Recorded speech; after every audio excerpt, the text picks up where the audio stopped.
یا حال ہی میں کووڈ-19 کو دیکھ لیں۔ یہ ایک بہترین مثال ہے۔ کووڈ-19 نے دنیا کو ہلا کر رکھ دیا، لیکن انسانیت کا رد عمل تاریخی طور پر بالکل مختلف تھا۔ کسی نے یہ نہیں کہا کہ یہ گناہوں کی سزا ہے، نہیں، بالکل نہیں۔ بلکہ پوری دنیا کے سائنسدانوں نے مل کر 1 سال سے بھی کم عرصے میں ویکسین تیار کر لی۔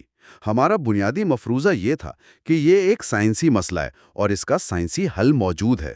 تو وبا اب بھی خطرناک ہے، لیکن اب یہ کوئی پراسرار، ناقابل تسخیر قوت نہیں رہی۔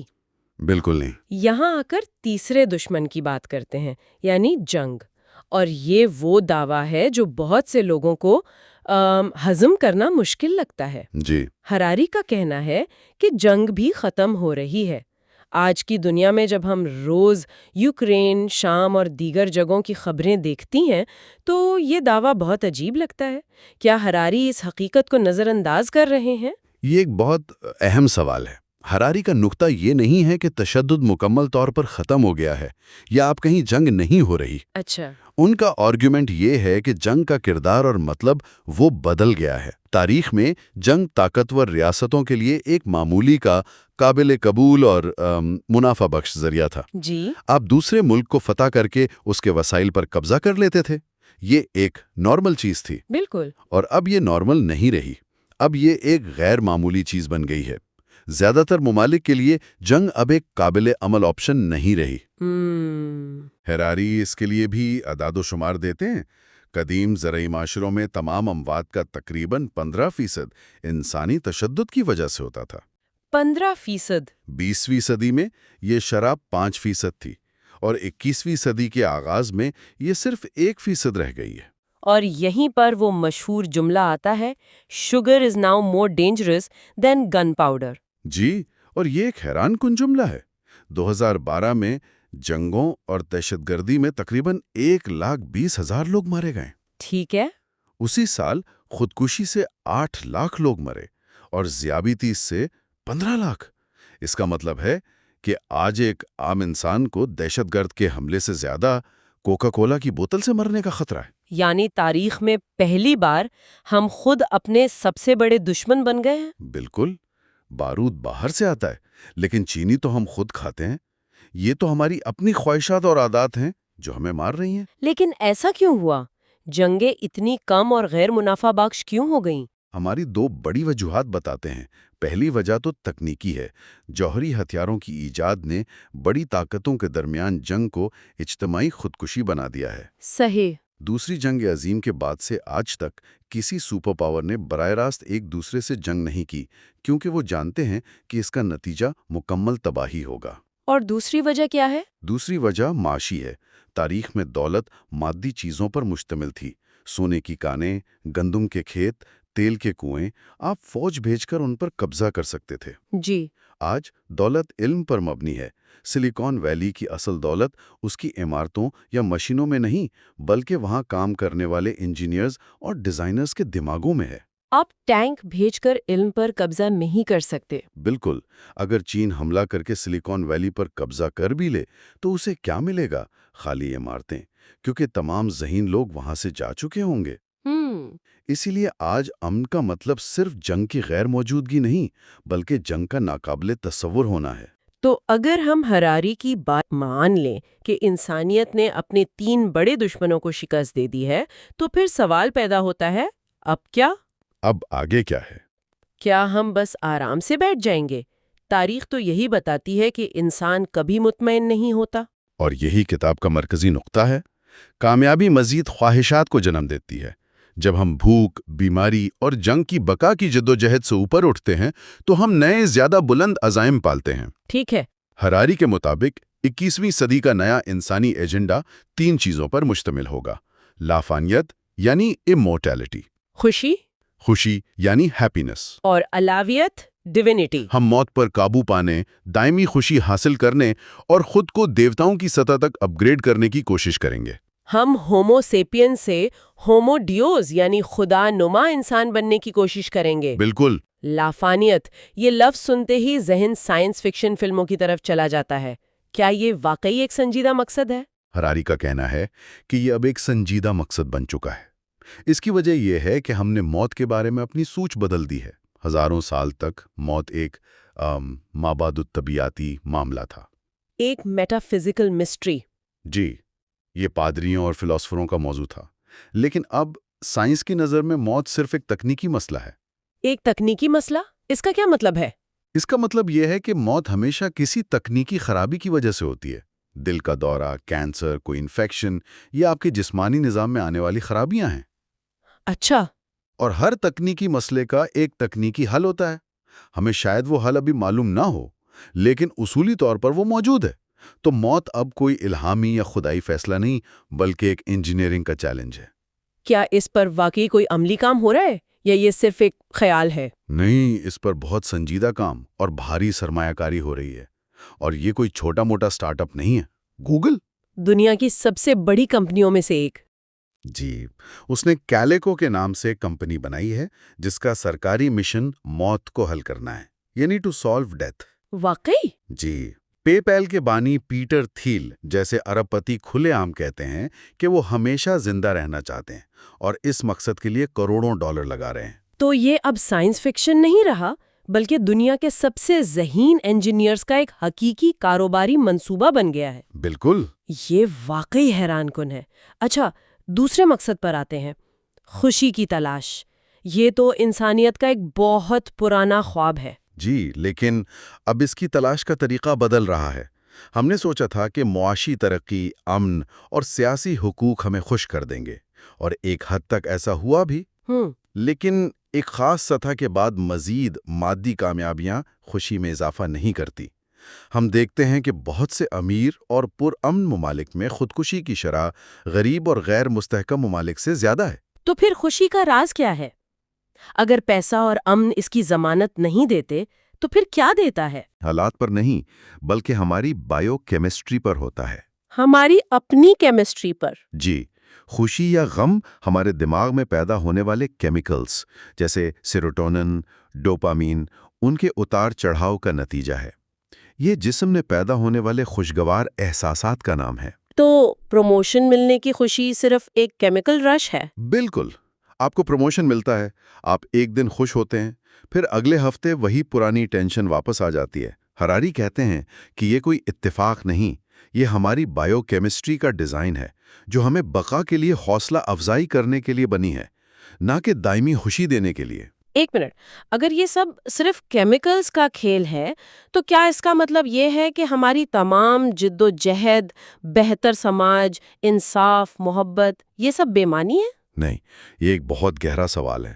کیا خوشی حاصل کرنے کا واحد طریقہ اپنی کیمسٹری کو بدلنا ہے؟ ہراری کا آرگومنٹ یہ نہیں ہے کہ سماجی اصلاحات بیکار ہیں، بلکہ یہ کہ اگر ہمارا مقصد دائمی اور گہری خوشی حاصل کرنا ہے تو سب سے سیدھا راستہ اپنی بائیو کیمسٹری کو براہ راست ہیک کرنا ہو سکتا ہے۔ اور ہم یہ پہلے ہی کر رہے ہیں، اینٹی ڈپریسنٹ سے لے کر جی، تفریحی منشیات تک ہم اپنی ذہنی حالت کو کیمیکل سے بدلنے کی کوشش کرتے ہیں۔ مستقبل میں یہ ٹیکنالوجی کہیں زیادہ جدید اور مؤثر ہو جائے گی۔ اور اب آتے ہیں تیسرے اور سب سے بڑے ہدف پر، الوہیت یعنی خدا بننا۔ یہاں آ کر تو واقعی سر چکرا جاتا ہے۔ جی، لاپکانیت اور خوشی ایک بات ہے، لیکن خود کو خدا کی سطح پر اپ گریڈ کرنا یہ تو بالکل ہی الگ سطح کی بات ہے۔ کیا وہ واقعی یہ کہہ رہے ہیں کہ انسان خدا بننے کی کوشش کرے گا؟ یہ تو بہت بڑا دعویٰ ہے۔ جی، اور ہراری کے مطابق یہ کوئی نیا خیال نہیں۔ قدیم دیوتاؤں کی کہانیاں دیکھیں تو ان میں کیا خاص بات تھی؟ وہ لاپکانی تھے۔ وہ ہمیشہ خوش رہتے تھے اور وہ حقیقت کو اپنی مرضی کے مطابق بدل سکتے تھے۔ صحیح۔ آج انسان سائنس اور ٹیکنالوجی کے ذریعے بالکل یہی تین چیزیں حاصل کرنے کی کوشش کر رہا ہے۔ لافانیت اور خوشی کی تلاش دراصل الوہیت کی تلاش کے ہی دو پہلو ہیں۔ تو اس اپ گریڈ کے راستے کیا ہوں گے؟ ہم ہومو سیپین سے ہومو ڈیوس کیسے بنیں گے؟ کتاب میں 3 بڑے راستوں کا ذکر ہے۔ پہلا ہے بائیولوجیکل انجینئرنگ۔ ہم اپنے جینیاتی کوڈ کو کرسپر جیسی ٹیکنالوجی سے دوبارہ لکھ سکیں گے، یعنی بیماریوں کو ختم کرنا اور شاید اپنی ذہانت اور جسمانی صلاحیتوں کو بھی بڑھانا۔ بالکل۔ دوسرا راستہ ہے سائبر انجینئرنگ، یعنی اپنے جسم کو مشینوں اور کمپیوٹر سے جوڑنا۔ ہم اپنے دماغ کو براہ راست انٹرنیٹ سے جوڑ سکیں گے یا بائیونک اعضا لگا سکیں گے۔ اور تیسرا راستہ؟ تیسرا اور سب سے انقلابی راستہ ہے غیر نامیاتی مخلوق، یعنی ان آرگینک بینگز کی انجینئرنگ، مطلب ایسی مخلوق بنانا جو مکمل طور پر مصنوعی ہوں، جیسے مصنوعی ذہانت یا اے آئی؟ جی، یا ایسے ذہن جو کمپیوٹرز کے اندر رہتے ہوں۔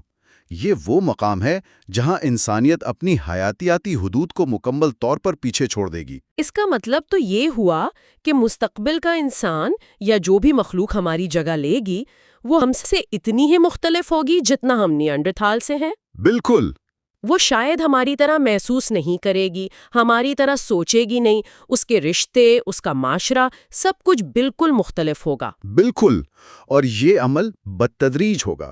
کوئی ایک دن اٹھ کر یہ اعلان نہیں کر دے گا کہ آج سے ہومو سیپینز ختم، بلکہ انسان آہستہ آہستہ اپنی صلاحیتوں کو بڑھاتا اور بدلتا جائے گا، یہاں تک کہ ایک دن وہ مخلوق نہیں رہے گا جس نے بائبل لکھی یا چین کی عظیم دیوار بنائی۔ ہومو سیپینز کی جگہ ہومو ڈیوس لے لے گا۔ جی، اور یہ تبدیلی شاید تاریخ کی سب سے بڑی نابرابری کو بھی جنم دے گی۔ یہ ایک اہم نقطہ ہے۔ اگر یہ ٹیکنالوجیز صرف امیروں کے لیے دستیاب ہوئیں تو کیا ہم دو الگ الگ انسانی نسلیں نہیں دیکھ رہے ہوں گے؟ یہی تو۔ ایک سپر ہیومن طبقہ جو لمبی عمر اور بہتر صلاحیتوں سے لطف اندوز ہو رہا ہے، اور باقی عوام جو پیچھے رہ گئے ہیں۔ یہ اس نئے ایجنڈے کا سب سے بڑا خطرہ ہے، اور ہراری اس پر کتاب میں آگے جا کر تفصیل سے بات کرتے ہیں۔ تاریخ میں پہلی بار معاشی نابرابری حیاتیاتی نابرابری میں بدل سکتی ہے۔ یہ اس نئے سفر کے اخلاقی اور سماجی چیلنجز ہیں جن کا ہمیں سامنا کرنا پڑے گا۔ بالکل۔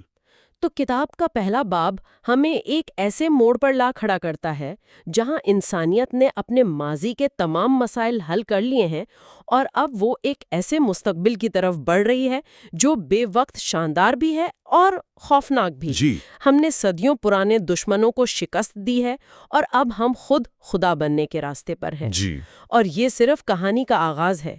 یہ سمجھنے کے لیے کہ یہ سب کیسے ممکن ہوا اور اس کے کیا نتائج ہوں گے، ہمیں ماضی میں جھانکنا ہوگا۔ ہمیں یہ سمجھنا ہوگا کہ آخر ہومو سیپینز میں ایسی کیا خاص بات تھی؟ جی، جس نے اسے نیانڈرتھال اور دیگر تمام جانوروں پر برتری دی اور اسے سیارے کا حکمران بنا دیا۔ اگلے حصے میں ہم اسی سوال کا جواب تلاش کریں گے اور کتاب کے اگلے باب پر بات کریں گے کہ انسان نے دنیا پر کیسے غلبہ حاصل کیا۔ Homo sapiens conquers the world. ہمارے ساتھ رہیے گا۔ آج ہم تاریخ کے شاید سب سے بڑے معموں میں سے ایک کو حل کرنے کی کوشش کریں گے۔ ایک جاسوس کی طرح ہم یہ کھوج لگائیں گے کہ ہومو سیپینز یعنی ہم انسان، جو بظاہر ایک غیر اہم سا جانور تھے، وہ اس سیارے کے بادشاہ کیسے بن بیٹھے۔ ہماری تفتیش کے دو حصے ہوں گے۔ پہلے حصے میں ہم جائے وقوع کا جائزہ لیں گے، یعنی وہ دنیا جسے انسان نے پوری طرح بدل کر رکھ دیا ہے، اور پھر دوسرے حصے میں ہم اس خفیہ ہتھیار کی تلاش کریں گے جس نے ہمیں یہ سب کرنے کے قابل بنایا۔ تو آئیے اس گہری بات چیت کا آغاز کرتے ہیں۔ اور یہ واقعی ایک جاسوسی کہانی کی طرح ہے۔ ہمارا پہلا سراغ ایک بہت ہی بھاری بھرکم لفظ ہے، اینتھروپوسین۔ اینتھروپوسین؟ کیا جو بات اسے غیر معمولی بناتی ہے وہ یہ ہے کہ زمین کی 4 ارب سالہ تاریخ میں پہلے کبھی کسی ایک نوع نے عالمی ماحولیاتی نظام کو اکیلے تبدیل نہیں کیا تھا۔ یہ کام ہمیشہ بڑی قدرتی طاقتیں کرتی تھیں، جیسے برفانی دور، آتش فشاں یا سیارچوں کا ٹکرانا۔ ایک منٹ۔ تو کیا آپ یہ کہہ رہی ہیں کہ ہم انسانوں کا جو اثر ہے اس سیارے پر، جی، وہ ایک سیارچے کے ٹکرانے یا برفانی دور جتنا بڑا ہے؟ یہ تو بہت بڑی بات ہے۔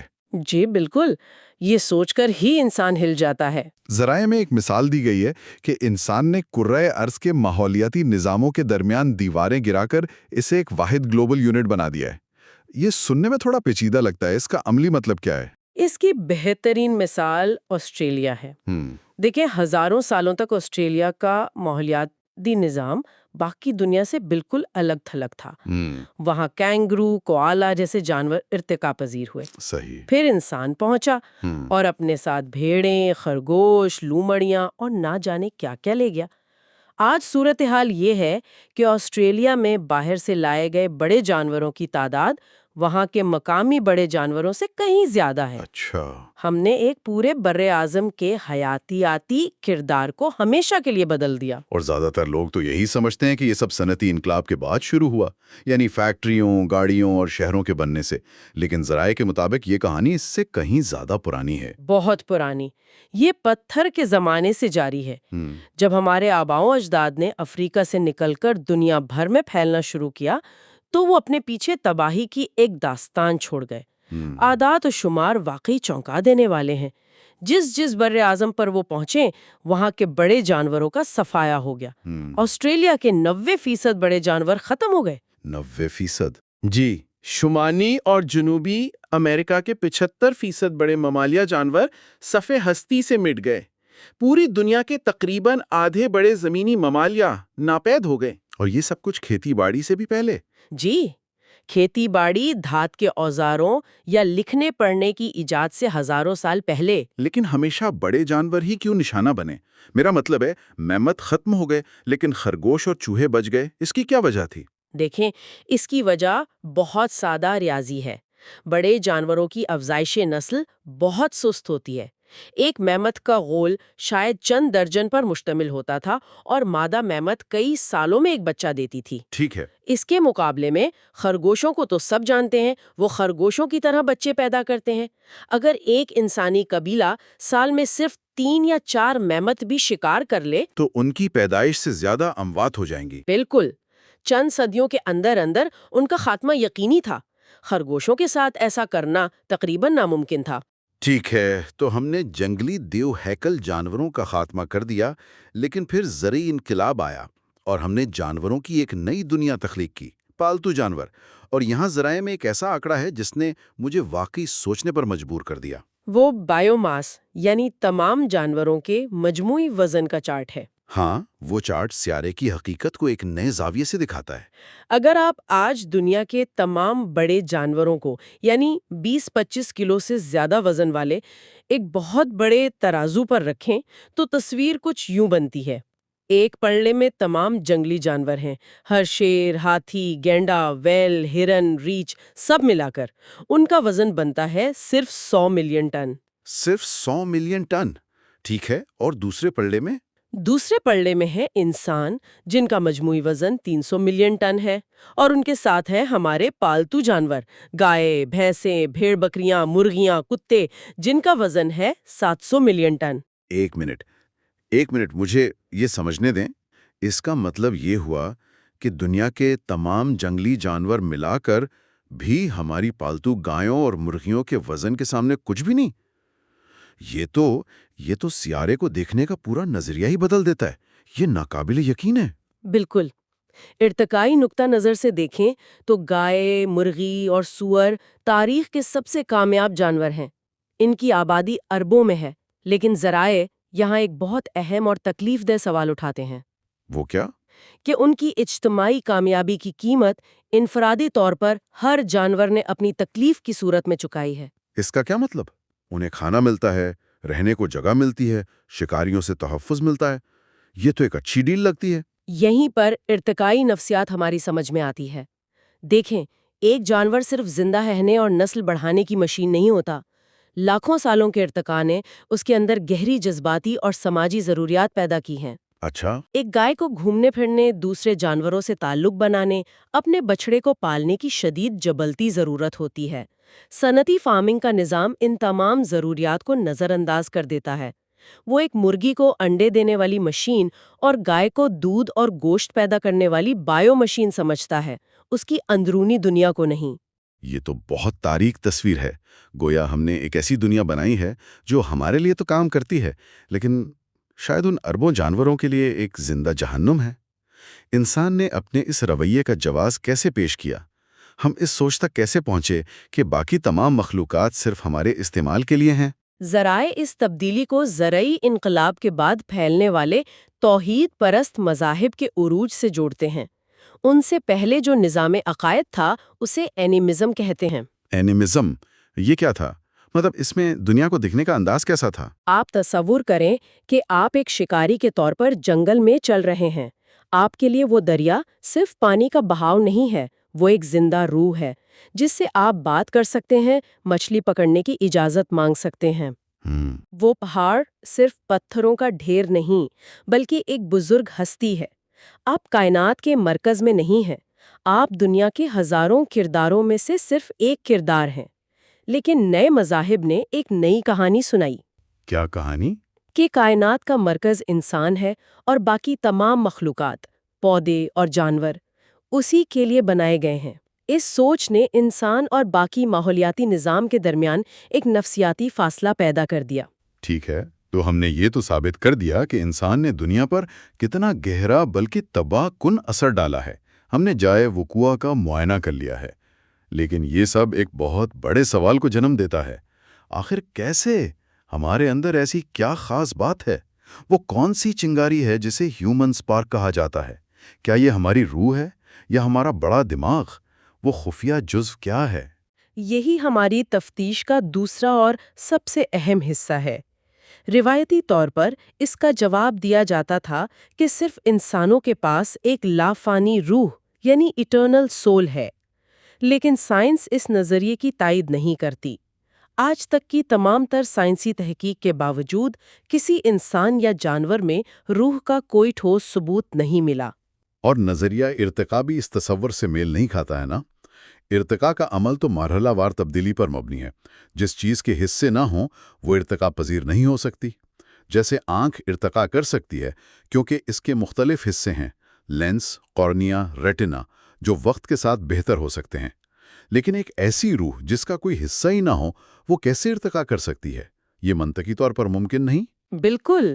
تو اگر روح نہیں تو ایک متبادل نظریہ ذہن یا شعور کا ہے، کانشسنس کا۔ شعور سے مراد ہمارے اندرونی تجربات کا بہاؤ ہے، خوشی، غم، غصہ، محبت جیسے احساسات۔ یہ کوئی خیالی چیز نہیں، یہ ایک ٹھوس حقیقت ہے جسے ہم ہر لمحہ محسوس کرتے ہیں۔ یعنی وہ چیزیں جو صرف ہمارے ذہن کے اندر ہوتی ہیں، جیسے بریانی کا ذائقہ یا دھوپ کی تپش کا احساس یا کسی لطیفے پر ہنسی آنا۔ سائنس ہمارے دماغ میں نیورونز کو تو دیکھ سکتی ہے، لیکن ہمارے احساس کو محسوس نہیں کر سکتی۔ بالکل، اور یہی سائنس کا سب سے بڑا معمہ ہے۔ ہمیں نہیں معلوم کہ دماغ میں چند کیمیائی اور برقی تعاملات سے درد یا محبت کا احساس کیسے پیدا ہوتا ہے۔ لیکن یہاں بھی ایک مسئلہ ہے۔ زیادہ تر سائنسدان مانتے ہیں کہ دوسرے جانوروں، خاص طور پر ممالیہ اور پرندوں میں بھی شعور موجود ہے۔ صحیح۔ ایک کتا بھی خوشی اور تکلیف محسوس کرتا ہے، تو شعور بھی وہ منفرد سپارک نہیں ہو سکتا جو صرف انسانوں کے پاس ہو۔ تو اگر روح نہیں اور منفرد شعور بھی نہیں تو پھر کیا؟ زیادہ تر لوگ تو یہی سوچیں گے کہ انسان کی برتری کی وجہ اس کے اوزار بنانے کی صلاحیت ہے، یا اس کا بڑا دماغ ہے نا، کہ ہم نے پتھر سے ہتھیار بنائے اور سب پر قابو پا لیا۔ یہ ایک عام خیال ہے، لیکن ذرائع یہاں ایک بہت ہی حیران کن نقطہ پیش کرتے ہیں۔ وہ کہتے ہیں کہ انفرادی سطح پر آج سے 30,000 سال پہلے کا ایک شکاری شاید آج کے اوسط انسان سے زیادہ ذہین، ہوشیار اور حسی طور پر بیدار تھا۔ اچھا۔ جی، اس کی بقا کا انحصار ہر لمحہ اس کی حاضر دماغی پر تھا۔ اسے اپنے ارد گرد کے ماحول کا جو علم تھا وہ آج ہم میں سے کسی کے پاس نہیں، لیکن بحیثیت نو ہم آج کہیں زیادہ طاقتور ہیں۔ تو اگر انفرادی ذہانت وجہ نہیں تو پھر اصل وجہ کیا ہے؟ وہ خفیہ ہتھیار کیا ہے؟ وہ خفیہ ہتھیار ہے بڑی تعداد میں لچکدار طریقے سے تعاون کرنے کی صلاحیت۔ Flexible cooperation in large numbers. جی بالکل، یہی وہ ایک چیز ہے جو انسان کو باقی تمام جانوروں سے ممتاز کرتی ہے۔ ٹھیک ہے، اس جملے کو تھوڑا کھولتے ہیں۔ بڑی تعداد میں لچکدار تعاون، اس کا دوسرے جانوروں سے موازنہ کر کے سمجھائیں۔ بہت اچھا سوال ہے۔ آئیے چینٹیوں کو دیکھتے ہیں۔ وہ لاکھوں کی تعداد میں مل کر کام کرتی ہیں، لیکن ان کا تعاون انتہائی سخت اور غیر لچکدار ہوتا ہے۔ وہ اپنی جبلت میں قید ہیں۔ وہ راتوں رات اپنی سماجی ساخت کو بدل کر اپنی ملکہ کو پھانسی نہیں دے سکتی اور ایک جمہوریہ قائم نہیں کر سکتی۔ صحیح۔ دوسری طرف چمپینزی ہیں۔ وہ لچکدار تعاون کرتے ہیں۔ وہ نئے طریقے سیکھ سکتے ہیں، لیکن صرف چھوٹے گروہوں میں۔ ان کا تعاون ذاتی جان پہچان پر مبنی ہوتا ہے۔ آپ کبھی بھی 10,000 چمپینزیوں کو مل کر وال سٹریٹ یا اقوام متحدہ جیسی کوئی چیز بناتے ہوئے نہیں دیکھیں گے۔ لیکن انسان، ہم لاکھوں بلکہ کروڑوں اجنبیوں کے ساتھ مل کر کام کر سکتے ہیں۔ ہم شہر بناتے ہیں، ملک چلاتے ہیں، عالمی تجارتی نظام قائم کرتے ہیں۔ یہ سب ان لوگوں کے ساتھ مل کر ہوتا ہے جن سے ہم زندگی میں کبھی نہیں ملے۔ تو سوال یہ ہے کہ وہ کون سا گوند ہے جو ان لاکھوں اجنبیوں کو ایک ساتھ جوڑ کر رکھتا ہے؟ وہ گوند ہے کہانیاں۔ کہانیاں؟ جی، فکشن۔ ایسی چیزیں جن کا حقیقت میں کوئی وجود نہیں، لیکن وہ صرف ہمارے مشترکہ تخیل میں موجود ہیں۔ ذرائع انہیں مشترکہ تخیلاتی حقیقتیں یا انٹر سبجیکٹیو ریالٹیز کہتے ہیں۔ آپ کی مراد ہے پیسہ، قومیں، کارپوریشنز اور انسانی حقوق جیسی چیزیں؟ بالکل، یہ چیزیں دریاؤں، درختوں اور شیروں کی طرح ٹھوس حقیقت نہیں رکھتی۔ آپ گوگل کے دفتر کو چھو سکتے ہیں، لیکن گوگل نامی کارپوریشن کو نہیں۔ وہ ایک قانونی تصور ہے۔ ٹھیک ہے۔ آپ 1000 روپے کے نوٹ کو چھو سکتے ہیں، لیکن اس کی قیمت صرف ایک کہانی ہے جس پر ہم سب یقین رکھتے ہیں۔ اگر کل ہم سب یقین کرنا چھوڑ دیں تو یہ صرف کاغذ کا ایک ٹکڑا رہ جائے گا۔ یہ تو بہت دلچسپ بات ہے۔ یہ بالکل ویسا ہی ہے جیسے بچپن میں ہم دوست مل کر کسی ایک درخت کو کھیل میں گھر یا بیس مان لیتے تھے۔ اس درخت میں کوئی خاص بات نہیں تھی، لیکن ہمارے مشترکہ یقین نے اسے خاص طاقت اور اصول دے دیے تھے۔ تو کیا پیسہ، قانون اور ملک بھی اسی کھیل کا ایک بہت بڑا ورژن ہے؟ یہ ایک بہترین تشبیہ ہے، اور یہی اصل ہیومن سپارک ہے، یہی وہ چنگاری ہے۔ دوسرے جانور صرف ان چیزوں کا تصور کر سکتے ہیں جو حقیقت میں موجود ہوں، ایک شیر، ایک دریا، لیکن انسان ان چیزوں پر بھی یقین کر سکتا ہے جو صرف کہانیوں میں وجود رکھتی ہیں۔ ایک چمپینزی کبھی دوسرے چمپینزیوں کو کیلے دینے پر راضی نہیں کر سکتا کہ مرنے کے بعد تمہیں چمپینزی جنت میں لاتعداد کیلے ملیں گے، لیکن انسان خدا، قوم یا انسانی حقوق جیسی کہانیوں کے لیے اپنی جان دے بھی سکتے ہیں اور لے بھی سکتے ہیں۔ تو ایک بینکر ایک شیر سے زیادہ طاقتور اس لیے ہے کہ وہ قانون اور پیسے جیسے تخیلاتی نظاموں کو سمجھتا اور استعمال کرنا جانتا ہے، جن کا شیر کے لیے سرے سے کوئی وجود ہی نہیں۔ بالکل، یہی وہ صلاحیت ہے جس نے ہمیں دنیا پر غلبہ دلایا۔ ہماری اصل طاقت ایٹم بم یا میزائلوں میں نہیں، بلکہ ان مشترکہ کہانیوں میں ہے جو کروڑوں لوگوں کو ایک مقصد کے لیے اکٹھا کر سکتی ہیں۔ تو آج ہماری جاسوسی مکمل ہوئی۔ ہم نے دیکھا کہ انسان نے دنیا کو 2 طریقوں سے فتح کیا۔ پہلے تو ماحولیاتی نظام کو اپنی مرضی کے مطابق ڈال کر، اور اس سے بھی بڑھ کر مشترکہ کہانیوں اور تخیلاتی حقیقتوں کی بنیاد پر بڑے پیمانے پر تعاون کر کے۔ اب جبکہ ہم یہ سمجھ چکے ہیں کہ ہومو سیپینز نے دنیا کو کیسے فتح کیا، اگلا اور شاید اس سے بھی گہرا سوال یہ پیدا ہوتا ہے کہ انہوں نے اس دنیا کو مانا کیسے دیے۔ اور یہی وہ موضوع ہے جسے ہم اگلے حصے میں کھوجیں گے، جب ہم دیکھیں گے کہ انسان نے دنیا کو مانا کیسے دیے۔ Homo sapiens gives meaning to the world۔ خوش آمدید۔ پچھلی نشست میں ہم نے ہومو ڈیوس پر بات شروع کی تھی اور دیکھا تھا کہ کیسے انسان نے قحط، وبا اور جنگ جیسے اپنے سب سے پرانے دشمنوں پر تقریباً قابو پا لیا ہے۔ لیکن اس فتح کے بعد ایک بہت بڑا سوال کھڑا ہو جاتا ہے۔ تو آج ہم کتاب کے دوسرے حصے میں اسی سوال کا جواب ڈھونڈیں گے، جس کا عنوان ہے ہومو سیپینز دنیا کو مانی دیتا ہے، یعنی دنیا پر قابو پانے کے بعد ہم نے اپنے وجود کو سمجھانے کے لیے کون سی کہانیاں بنائیں۔ جی، اور ان کہانیوں کی طاقت وہ ہمارے اجتماعی تخیل میں چھپی ہے۔ آج ہم یہی دیکھیں گے کہ کیسے خداؤں سے لے کر جدید نظریات تک انہی کہانیوں نے ہمیں جوڑا اور ہم سے وہ کام کروائے جو پہلے ناممکن لگتے تھے۔ چلیں پھر اس دلچسپ موضوع کی گہرائی میں اترتے ہیں۔ کتاب کہتی ہے کہ جانور 2 حقیقتوں میں جیتے ہیں۔ ایک تو خارجی حقیقت ہے، جیسے درخت، پتھر، اور دوسری ان کی داخلی حقیقت، یعنی ان کے اپنے احساسات جیسے ڈر یا بھوک۔ لیکن انسانوں نے ایک تیسری ہی حقیقت بنا لی ہے۔ جی، اور یہی وہ نقطہ ہے جو انسان کو باقی تمام جانوروں سے بالکل الگ کر دیتا ہے۔ کتاب اسے بین الذاتی حقیقت یعنی انٹر سبجیکٹیو ریالٹی کہتی ہے۔ بین الذاتی حقیقت مطلب وہ چیزیں جو اصل میں ہیں نہیں، لیکن ہم سب مانتے ہیں کہ ہیں۔ بالکل، پیسے کی طرح آپ کی جیب میں جو نوٹ ہے وہ کاغذ کا ایک ٹکڑا ہی تو ہے۔ صحیح۔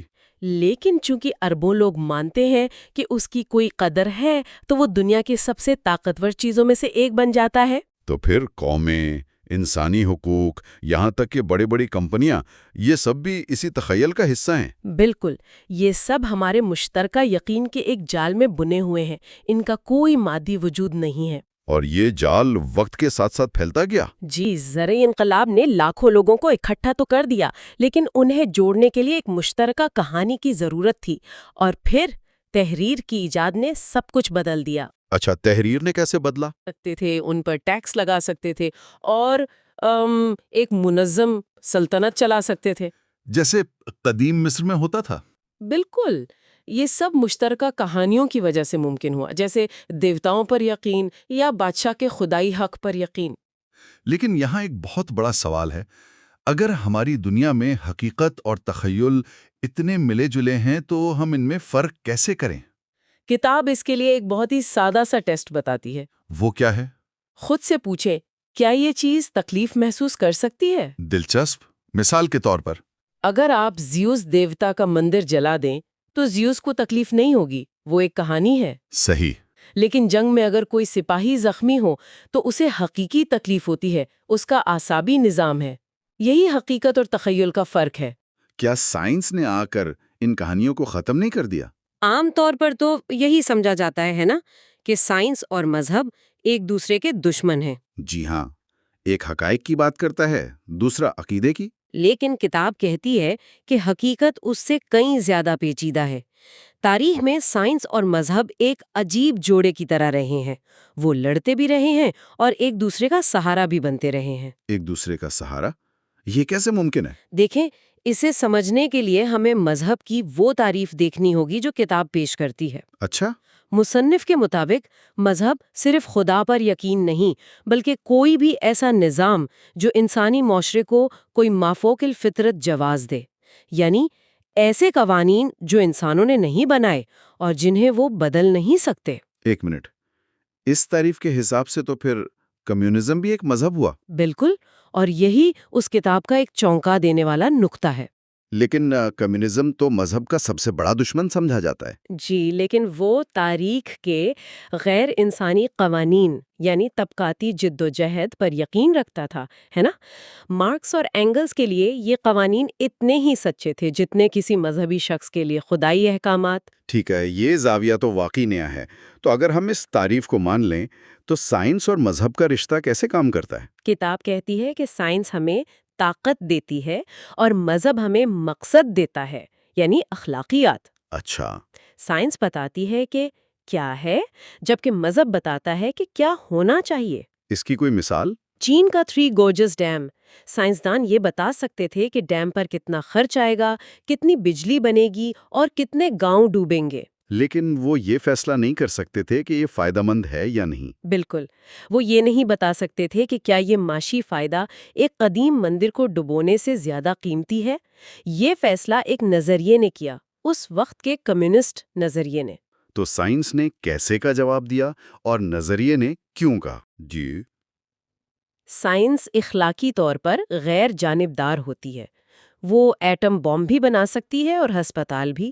فیصلہ ہمیشہ ایک نظریاتی فریم ورک کرتا ہے۔ تو پھر جدید انسان نے کون سا راستہ چنا؟ اس نے کس چیز پر سودا کیا؟ یہیں سے کتاب جدید معاہدے کا تصور متعارف کرواتی ہے۔ یہ وہ سودا ہے جو جدیدیت نے ہم سب کے سامنے رکھا ہے۔ اور اس معاہدے کی شرطیں کیا ہیں؟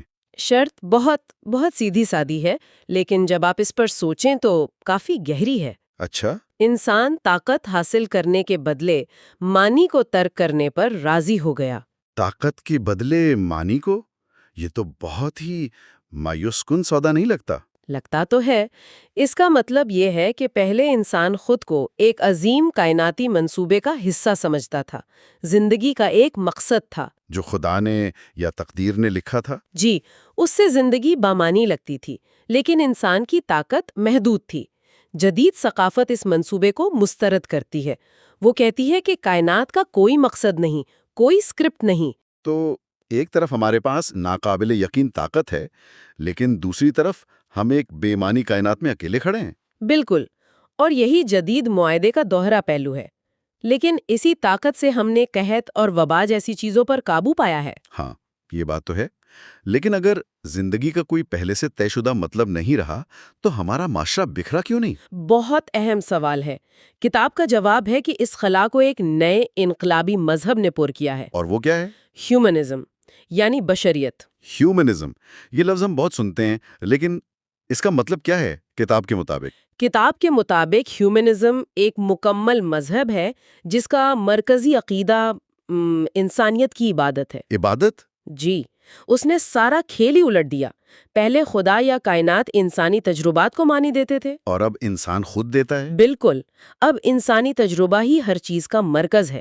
اس کا بنیادی حکم ہے ایک بے معنی دنیا کے لیے معنی پیدا کرو۔ تو گویا ہر چیز الٹ دی گئی، جہاں پہلے خدا کا حکم تھا وہاں اب میرے احساسات ہیں۔ آپ نے بالکل صحیح پکڑا، یہ ایک مکمل انقلاب تھا۔ اخلاقیات میں خدا نے ایسا کہا کی جگہ اگر یہ اچھا محسوس ہوتا ہے تو کرو نے لے لی۔ اور سیاست میں بادشاہ کی جگہ ووٹر نے؟ جی، ووٹر بہتر جانتا ہے۔ معاشیات میں گاہک ہمیشہ صحیح ہوتا ہے، جمالیات میں خوبصورتی دیکھنے والے کی آنکھ میں ہوتی ہے۔ اور تعلیم میں اپنے لیے خود سوچو پر زور دیا جانے لگا۔ بالکل، اختیار اور معنی کا سرچشمہ خدا سے چھین کر انسان کو دے دیا گیا۔ لیکن ہیومنزم بھی تو کوئی ایک نظریہ نہیں ہے، اس کے اندر بھی تو شاخیں ہیں۔ جی، اور کتاب کہتی ہے کہ 20ویں صدی کی تاریخ دراصل ہیومنزم کی اندرونی جنگ کی کہانی ہے۔ اچھا؟ اس کی 3 بڑی شاخیں ہیں۔ پہلی ہے لبرل ہیومنزم، جو آج غالب ہے۔ یہ فرد کی آزادی اور اس کے منفرد تجربے کو سب سے زیادہ اہمیت دیتا ہے۔ اور دوسری؟ دوسری ہے سوشلسٹ ہیومنزم۔ یہ کہتی ہے کہ ہمیں دوسروں کے تجربات، خاص طور پر مظلوم طبقوں پر توجہ دینی چاہیے۔ یہ اجتماعیت پر زور دیتی ہے۔ تو لبرل اور سوشلسٹ ہیومنزم میں بنیادی جھگڑا فرد اور اجتماعیت کا ہے؟ جی ہاں، ایک کہتا ہے سچائی میرے اندر ہے، دوسرا کہتا ہے سچائی ہمارے درمیان ہے۔ اور تیسری شاخ؟ تیسری اور سب سے متنازعہ ارتقائی ہیومنزم ہے۔ یہ نام سن کر ہی کچھ خطرناک سا لگتا ہے۔ یہ ڈارون کے نظریے پر مبنی ہے۔ یہ کہتا ہے کہ انسانیت ارتقا پذیر ہے اور کچھ انسان دوسروں سے برتر ہیں۔ نازی اعظم اس کی سب سے بھیانک مثال تھی۔ تو کتاب یہ کہہ رہی ہے کہ عالمی جنگیں دراصل ان 3 ہیومنسٹ فرقوں یعنی لبرلزم، کمیونزم اور نازی اعظم کے درمیان لڑی جانے والی مذہبی جنگیں تھیں۔ جی، کتاب کا یہی موقف ہے۔ یہ تاریخ کی سب سے مہلک جنگیں تھیں جو اس سوال پر لڑی گئیں کہ انسان کی صحیح تعریف کیا ہے، اور اس جنگ میں آج لبرلزم کا پیکج فاتح بن کر ابھرا ہے۔ تو آج کی گفتگو کا خلاصہ یہ ہے کہ ہم نے دیکھا کہ کیسے سیپینز نے کائنات کے منصوبوں سے آگے بڑھ کر خود انسانی تجربے کو ہی معنی اور اختیار کا حتمی ذریعہ بنا لیا۔ بالکل، لیکن کتاب یہاں پر ایک بہت ہی چونکا دینے والا خیال پیش کرتی ہے جو ہمیں اگلے حصے کی طرف لے جاتا ہے۔ اچھا، وہ کیا ہے؟ وہ یہ کہ ہیومنزم کی اپنی کامیابی ہی شاید اس کے زوال کی وجہ بن جائے۔ وہ کیسے؟ ہیومنزم نے ہمیں لافانیت، خوشی اور الوہیت حاصل کرنے کے منصوبے دیے ہیں۔ ان کے لیے ہم بائیو ٹیکنالوجی اور آرٹیفیشل انٹیلیجنس استعمال کر رہے ہیں۔ جی۔ لیکن یہی ٹیکنالوجیز آزاد فرد کے تصور کو ہی ختم کر سکتی ہیں۔ جب الگوریدم ہمیں ہم سے بہتر جاننے لگیں گے تو کیا آزاد مرضی کا کوئی مطلب رہ جائے گا؟ یہ ایک بہت ہی گہرا اور پریشان کن سوال ہے، اور لگتا ہے کہ یہ ہماری اگلی گفتگو کا بہترین موضوع ہے۔ اگلے حصے میں ہم اسی پر بات کریں گے کہ انسان کیسے اپنے ہی بنائے ہوئے نظام کے کنٹرول سے نکل رہا ہے۔ ہم سب اپنی زندگی کے بڑے فیصلے خود کرنا چاہتے ہیں۔ کس سے شادی کریں، کون سا کریئر چنیں، کس کو ووٹ دیں۔ ہم مانتے ہیں کہ یہ ہماری آزاد مرضی ہے، لیکن کیا ہو اگر سائنس یہ ثابت کر دے کہ یہ آزاد مرضی جو ہے وہ صرف ایک وہم ہے؟ آج ہم کتاب ہومو ڈیوس کی دنیا میں ایک گہری گفتگو کر رہے ہیں، یہ جاننے کے لیے کہ کیا ٹیکنالوجی ہمیں صرف غلام بنانے نہیں بلکہ ہماری انسانیت کی تعریف ہی بدلنے آ رہی ہے۔ یہ واقعی ایک دھماکہ خیز خیال ہے، اور یہی اس کتاب کے آخری حصے کا مرکزی نقطہ ہے۔ دیکھیں، پچھلی 3 صدیوں سے ہماری پوری تہذیب، ہمارا قانون، سیاست، معیشت، سب کچھ لبرلزم کے 3 ستونوں پر کھڑا ہے۔ اور وہ 3 ستون کون سے ہیں؟ پہلا کہ میں ایک فرد ہوں، ایک اکائی. دوسرا، میری مرضی آزاد ہے اور میرے فیصلے میرے ہیں. اور تیسرا، کوئی بھی مجھ سے بہتر نہیں جان سکتا. کتاب کا دعویٰ یہ ہے کہ سائنس کی لیبارٹری میں ایک ٹائم بم ٹک ٹک کر رہا ہے جو ان تینوں ستونوں کو گرانے والا ہے. کیا تھا، کسی نے مجھ سے کروایا نہیں تھا. بالکل، اور یہی اس خیال کی سب سے دلچسپ بات ہے. ہمیں محسوس یہی ہوتا ہے، لیکن سائنس اس کی بڑی دلچسپ وضاحت کرتی ہے. وہ کہتے ہیں کہ ہمارے فیصلے 2 میں سے کسی ایک کھانے میں گرتے ہیں. یا تو وہ ڈٹرمنٹ ہوتے ہیں، یعنی ہمارے جینز، ہمارے بچپن کے تجربات اور ہمارے ماحول کا سیدھا سیدھا نتیجہ، یا پھر وہ بالکل بے ترتیب یعنی رینڈم ہوتے ہیں، جیسے کسی ایٹم کا اچانک ٹوٹ جانا. اچھا، اب آپ سوچیں، ان دونوں میں آزادی کہاں ہے؟ ایک مجبوری ہے، دوسرا حادثہ. آزاد مرضی تو دونوں میں نہیں ہے. یعنی آپ یہ کہہ رہے ہیں کہ جو مجھے اپنا فیصلہ لگ رہا ہے وہ دراصل میرے دماغ میں چلنے والے لاکھوں بائیو کیمیکل ری ایکشنز کا نتیجہ ہے جن پر میرا کوئی کنٹرول ہی نہیں. کتاب کے مطابق بالکل یہی بات ہے. ارتقاء کے نظریے کو ہی دیکھ لیں. اگر جانور واقعی آزادی سے فیصلے کرتے کہ کس کے ساتھ نسل بڑھانی ہے یا کون سا خطرہ مول لینا ہے، تو قدرتی انتخاب یعنی نیچرل سلیکشن کا نظام کبھی کام ہی نہ کر پاتا. یہ نظام تو اسی لیے کامیاب ہے کہ جینز اور ماحول کا دباؤ جانداروں سے مخصوص فیصلے کرواتا ہے. انسان بھی اسی نظام کا حصہ ہیں. یہ باتیں فلسفے کی حد تک تو ٹھیک ہے، لیکن کیا اس کا کوئی ٹھوس ثبوت ہے؟ کیا ہم واقعی یہ دکھا سکتے ہیں کہ انسانی احساسات اور فیصلوں کو باہر سے کنٹرول کیا جا سکتا ہے؟ اور یہی وہ نقطہ ہے جہاں بات صرف فلسفہ نہیں رہتی. کتاب میں بہت ٹھوس مثالیں دی گئی ہیں، جیسے شدید ڈپریشن کے مریض جن کے لیے کوئی دوا کام نہیں کرتی. ڈاکٹر ان کے دماغ میں ایک الیکٹروڈ لگاتے ہیں، اور جب وہ بٹن دباتے ہیں تو مریض کی برسوں کی مایوسی سیکنڈوں میں ختم ہو جاتی ہے. وہ خوشی محسوس کرنے لگتا ہے. صرف ایک بٹن سے؟ جی. اب سوال یہ ہے کہ اگر آپ کی خوشی ایک بٹن سے کنٹرول ہو سکتی ہے تو آپ کی آزاد مرضی کہاں گئی؟ دی گئی ہے جو پوسٹ ٹرامیٹک سٹریس ڈس آرڈر کے شکار فوجیوں کے دماغ میں چپس لگانے پر تحقیق کر رہی ہے. اگر فوج ایک فوجی کے دکھ کو بٹن دبا کر بند کر سکتی ہے تو کیا وہ اسے ایک بے رحم قاتل مشین میں بھی تبدیل نہیں کر سکتی جسے جنگ کے بعد کوئی پچھتاوا نہ ہو؟ آپ نے بالکل صحیح نبض پر ہاتھ رکھا ہے. یہی وہ اخلاقی دلدل ہے جس میں ہم داخل ہو رہے ہیں. جب ہم اپنے احساسات کو، چاہے وہ محبت ہو، غصہ ہو یا خوف، باہر سے کنٹرول کرنے کی طاقت حاصل کر لیں گے تو آزاد مرضی کا پورا تصور ہی بے معنی ہو جائے گا. تو یہ تو پہلا ستون گرا. بالکل، اور یہ صرف پہلا ستون ہے. کتاب اس سے بھی آگے جاتی ہے اور کہتی ہے کہ فرد کا تصور بھی ایک وہم ہے. فرد کا تصور ایک وہم ہے؟ مطلب میں نہیں ہوں؟ یہ تو اور بھی عجیب بات ہے. کتاب کا موقف ہے کہ ہم افراد یعنی انڈیویجولز نہیں بلکہ تقسیم شدہ یعنی ڈیویجولز ہیں. ہمارے اندر کوئی ایک حقیقی خودی یا ٹرو سیلف نہیں ہے. اس کی سب سے زبردست مثال دماغ کے 2 حصوں یا ہیمسفیئرز پر کیے گئے تجربات ہیں. مرگی کے شدید مریضوں میں ڈاکٹر بعض اوقات دماغ کے دائیں اور بائیں حصے کو جوڑنے والے ریشوں کو کاٹ دیتے ہیں. اس کے بعد جو ہوتا ہے وہ حیران کن ہے. یوں لگتا ہے جیسے ایک ہی جسم میں 2 الگ الگ شعور رہ رہے ہیں. اس کی کوئی مثال؟ یہ کام کیسے کرتا ہے؟ ایک تجربے میں ایک مریض کے صرف بائیں دماغ کو، جو زبان کو کنٹرول کرتا ہے، ایک حکم دکھایا گیا: اٹھ کر دوسرے کمرے میں جاؤ. مریض اٹھا اور جانے لگا. جب اس سے پوچھا گیا کہ وہ کیوں جا رہا ہے تو اس کے بائیں دماغ نے فوراً ایک کہانی گھڑ لی. کیا کہانی؟ مجھے پیاس لگی ہے، میں پانی پینے جا رہا ہوں. اسے خود بھی نہیں معلوم تھا کہ اصل حکم اس کے دماغ کے دوسرے حصے نے نہیں دیکھا تھا. اس کا مطلب یہ ہے کہ ہمارے دماغ کے اندر ایک راوی بیٹھا ہے جو ہر عمل کے بعد ایک منطقی کہانی گھڑ لیتا ہے تاکہ ہمیں لگے کہ سب کچھ ہمارے کنٹرول میں ہے. حقیقت میں ہمارا دماغ متضاد آوازوں کا ایک شور ہے جس میں کوئی ایک باس نہیں ہے. یہ تو ذہن کے اندر کی بات ہوئی، لیکن اگر ہمارے اندر کوئی ایک خودی نہیں ہے اور ہماری مرضی آزاد نہیں تو اس کا ہماری بیرونی دنیا پر کیا اثر پڑے گا؟ ہماری نوکریوں پر، ہماری معیشت پر؟ مجھے لگتا ہے کتاب کا اگلا حصہ اسی خوفناک سوال کا جواب دیتا ہے. بالکل، اور یہ ہمیں عظیم علیحدگی یا دی گریٹ ڈی کپلنگ کی طرف لاتا ہے. یہ اس کتاب کا شاید سب سے اہم خیال ہے. ہزاروں سال سے ذہانت اور شعور ایک ساتھ جڑے ہوئے تھے. اگر آپ کو شطرنج جیسا ذہین کام کرنا ہے تو آپ کو شعور کی ضرورت تھی. اگر آپ کو بیماری کی تشخیص کرنی ہے تو آپ کو شعور کی ضرورت تھی۔ صحیح۔ لیکن 21ویں صدی میں تاریخ میں پہلی بار ہم ان دونوں کو الگ کر رہے ہیں۔ ہم ایسی غیر شعوری ذہانت یا نان کانشس انٹیلیجنس بنا رہے ہیں جو یہ تمام کام انسانوں سے کہیں بہتر کر سکتی ہے۔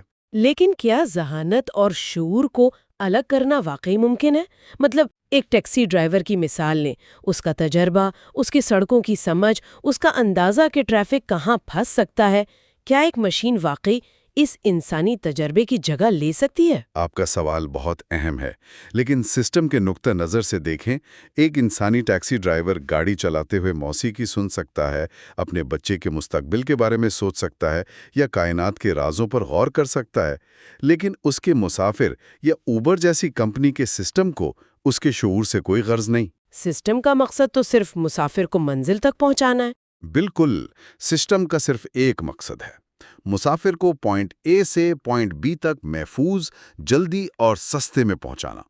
ایک خودکار گاڑی جس کے پاس کوئی شعور نہیں، کوئی احساسات نہیں، وہ یہ کام انسان سے بہتر کر سکتی ہے۔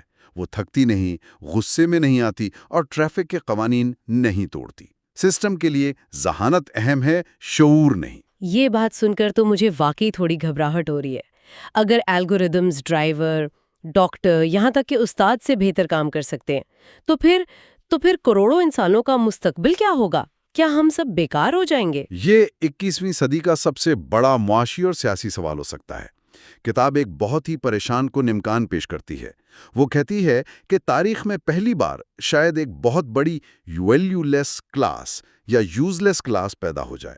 ماضی میں جب بھی نئی ٹیکنالوجی آئی، جیسے صنعتی انقلاب، تو کسانوں کی نوکریاں ختم ہوئیں، لیکن فیکٹریوں میں نئی نوکریاں پیدا ہو گئیں۔ ہاں، لیکن اب فرق ہے۔ اب فرق یہ ہے کہ مصنوعی ذہانت صرف جسمانی کام نہیں بلکہ ذہنی کام بھی ہم سے چھین رہی ہے۔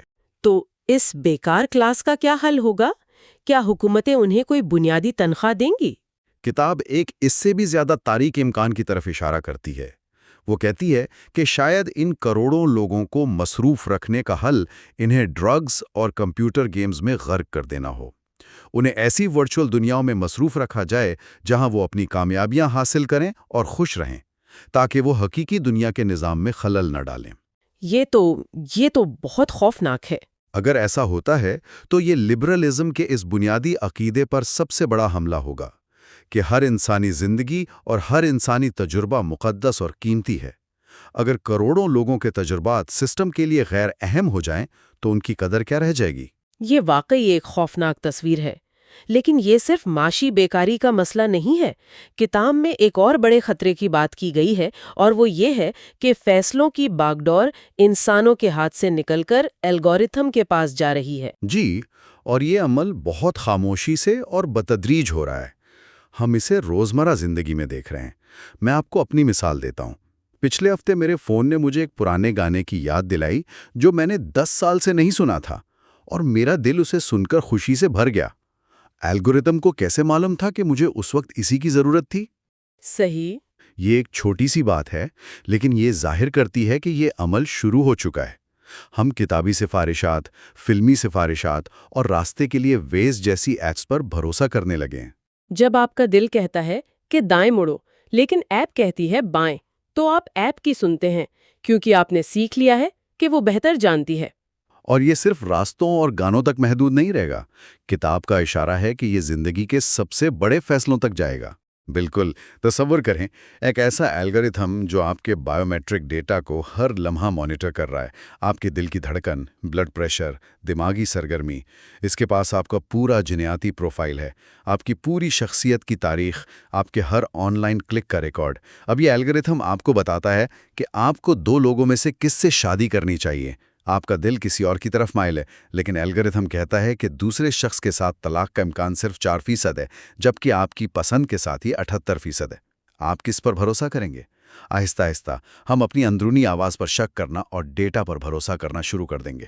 تو اختیار فرد سے نکل کر کسی اور چیز کو منتقل ہو رہا ہے، لیکن یہ کون ہے جس کے ہاتھ میں اختیار جا رہا ہے؟ کیا یہ گوگل ہے یا حکومت؟ دلچسپ بات یہ ہے کہ یہ کوئی ایک مرکزی ہستی نہیں ہے۔ اختیار ایک بہت بڑے تقسیم شدہ عالمی نیٹ ورک کو منتقل ہو رہا ہے۔ یہ ایک ایسا نظام ہوگا جسے کوئی ایک شخص یا گروہ کنٹرول نہیں کر سکے گا۔ فرد کی اہمیت ختم ہو جائے گی اور ہم سب اس بہت بڑے ڈیٹا پروسیسنگ سسٹم میں چھوٹے چھوٹے چپس بن کر رہ جائیں گے۔ ہمارا مقصد صرف ڈیٹا پیدا کرنا ہوگا تاکہ سسٹم اور زیادہ ذہین ہو سکے۔ یہ تو انسان کی اہمیت کو بالکل ہی ختم کر دیتا ہے۔ اور کتاب میں ایک آخری اور شاید سب سے خوفناک خطرے کا ذکر ہے، امیر اور غریب کے درمیان ایک حیاتیاتی تقسیم۔ جی، اور یہ لبرلزم کے تابوت میں آخری کیل ثابت ہو سکتا ہے۔ لبرلزم کا ایک بنیادی اصول مساوات ہے، لیکن اگر بائیو ٹیکنالوجی اور جینیاتی انجینئرنگ اتنی ترقی کر جائے کہ امیر لوگ نہ صرف بہتر تعلیم اور صحت خرید سکیں بلکہ اپنی اور اپنے بچوں کی ذہانت، صحت اور عمر کو بھی اپ گریڈ کر سکیں، تب تو صرف معاشی فرق نہیں رہے گا۔ تب امیر اور غریب میں صرف معاشی فرق نہیں رہے گا بلکہ ایک حیاتیاتی یعنی بایولوجیکل فرق پیدا ہو جائے گا۔ یعنی ایک چھوٹی سی اشرافیہ خود کو اپ گریڈ کر کے سپر ہیومن یا ہومو ڈیوس بن جائے گی، جبکہ عام انسان یعنی ہومو سیپینس بہت پیچھے رہ جائیں گے۔ بالکل، اور یہ سپر ہیومنز نہ صرف ہم سے زیادہ ذہین اور صحت مند ہوں گے بلکہ ہو سکتا ہے ان کے احساسات اور شعور کی نوعیت بھی ہم سے بالکل مختلف ہو۔ ایسے میں لبرلزم کا مساوات کا اصول کیسے زندہ رہ سکتا ہے؟ جب انسانیت خود 2 یا اس سے زیادہ حیاتیاتی ذاتوں میں تقسیم ہو جائے تو سب کے لیے ایک جیسے حقوق اور آزادیوں کا تصور بے معنی ہو جائے گا۔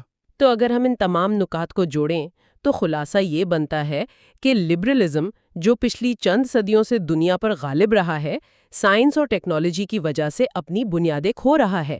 فرد کا تصور ایک وہم ہے، آزاد مرضی ایک کہانی ہے، اور انسان کی معاشی اور فوجی اہمیت ختم ہو رہی ہے۔ جی، اور یہاں سب سے چونکا دینے والی بات یہ نہیں ہے کہ ٹیکنالوجی طاقتور ہو رہی ہے۔ اصل انسائٹ یہ ہے کہ لبرلزم یعنی پچھلے 300 سال کی سب سے کامیاب سیاسی اور معاشی وچاردھارا سائنس کی نظر میں ایک جھوٹ پر مبنی تھی۔ جب یہ جھوٹ بے نقاب ہوگا تو صرف ہماری سیاست نہیں بلکہ ہماری اپنی ذات کے بارے میں ہماری سمجھ بھی بکھر جائے گی۔ یہی اس کتاب کا اصل ٹائم بام ہے۔ یہ ایک بہت گہرا اور پریشان کن سوال پیدا کرتا ہے کہ اگر لبرلزم کا یہ پورا ڈھانچہ گر جاتا ہے تو اس کی جگہ کیا لے گا؟ اگر ہمارے پرانے عقائد اور اقدار ناکافی ثابت ہو جاتے ہیں تو انسان رہنمائی کے لیے کہاں دیکھے گا؟ اور یہی وہ مقام ہے جہاں کتاب مستقبل کی طرف دیکھتی ہے۔ وہ کہتی ہے کہ اس خلا کو پر کرنے کے لیے نئی وچاردھارائیں، یا آپ انہیں نئے مذہب بھی کہہ سکتے ہیں، ابھریں گی۔ یہ مذاہب سلیکون ویلی کی لیبارٹریوں سے نکلیں گے، پرانے صحیفوں سے نہیں۔ اور یہی وہ سوال ہے جس پر ہم اپنی اگلی گفتگو میں بات کریں گے۔ ہم دیکھیں گے کہ کتاب مستقبل کے 2 ممکنہ مذاہب کے بارے میں کیا کہتی ہے: ٹیکنو ہیومنزم جو انسان کو ٹیکنالوجی کے ذریعے خدا بنانے کی کوشش ہے، اور ڈیٹائزم جو کائنات کو ڈیٹا کے بہاؤ کے طور پر دیکھتا ہے اور انسان کو اس میں ایک معمولی کردار دیتا ہے۔ یہ بحث ہمیں بتائے گی کہ شعور اور ڈیٹا کی اس نئی دنیا میں انسان کا مستقبل کیا ہو سکتا ہے۔ یووال نوحہ ہراری کی کتاب ہومو ڈیوس کے ہمارے تجزیے میں ایک بار پھر خوش آمدید۔ پچھلی گفتگو میں ہم نے ایک بہت بڑے اور کچھ پریشان کن خیال پر بات کی تھی۔ جی، کہ حیاتیاتی سائنس انسانوں کو محض بائیو کیمیکل الگورتھم کے طور پر دیکھتی ہے۔ بالکل، یعنی ہمارے احساسات، ہمارے فیصلے، سب کچھ ہمارے جسم میں چلنے والے کیمیائی عمل کا نتیجہ ہیں۔ اور ہم نے یہ بھی دیکھا کہ کس طرح مصنوعی ذہانت ان صلاحیتوں میں انسانوں کو پیچھے چھوڑ رہی ہیں جو کبھی صرف ہماری پہچان سمجھی جاتی تھیں۔ صحیح۔ اور آج ہم اس سلسلے کے 5ویں حصے میں داخل ہو رہے ہیں، جو شاید کتاب کا سب سے زیادہ دماغ کو جھنجھوڑ دینے والا حصہ ہے۔ اچھا؟ ہم کتاب کے آخری 2 ابواب کا جائزہ لیں گے: شعور کا سمندر اور ڈیٹا کا مذہب۔ آج کی گفتگو مستقبل کے 2 ممکنہ راستوں کے گرد گھومے گی۔ 2 راستے، یہ بہت دلچسپ ہے۔ تو کیا ہے وہ 2 راستے؟ دیکھیں، ہراری کے مطابق ایک راستہ تو یہ ہے کہ ہم ٹیکنالوجی کا استعمال کر کے خود کو اپ گریڈ کریں، یعنی ہومو ڈیوس بن جائیں۔ اور دوسرا جو زیادہ عجیب راستہ ہے وہ یہ ہے کہ ہم انسان ایک بہت بڑے عالمی ڈیٹا سسٹم میں اپنی اہمیتی کھو دیں اور محض ایک پرزہ بن کر رہ جائیں۔ یعنی سوال یہ ہے کہ انسانیت کا اگلا قدم کیا ہوگا؟ خود کو خدا بنانا یا غیر متعلق ہو جانا؟ یہ تو بہت بڑا سوال ہے، تو چلیں اس پر ذرا گہرائی سے بات کرتے ہیں۔ جی، ہراری کے مطابق یہ نئے نظریات، یہ مستقبل کے راستے کہاں سے آ رہے ہیں؟ ظاہر ہے روایتی مذاہب سے تو نہیں آ رہے ہوں گے۔ نہیں، بالکل نہیں۔ کتاب کا کہنا ہے کہ نئے مذاہب کسی چرچ، مسجد یا مندر سے نہیں، بلکہ ریسرچ لیبارٹریز سے ابھر رہے ہیں۔ اچھا، جی، خاص طور پر سلیکون ویلی سے۔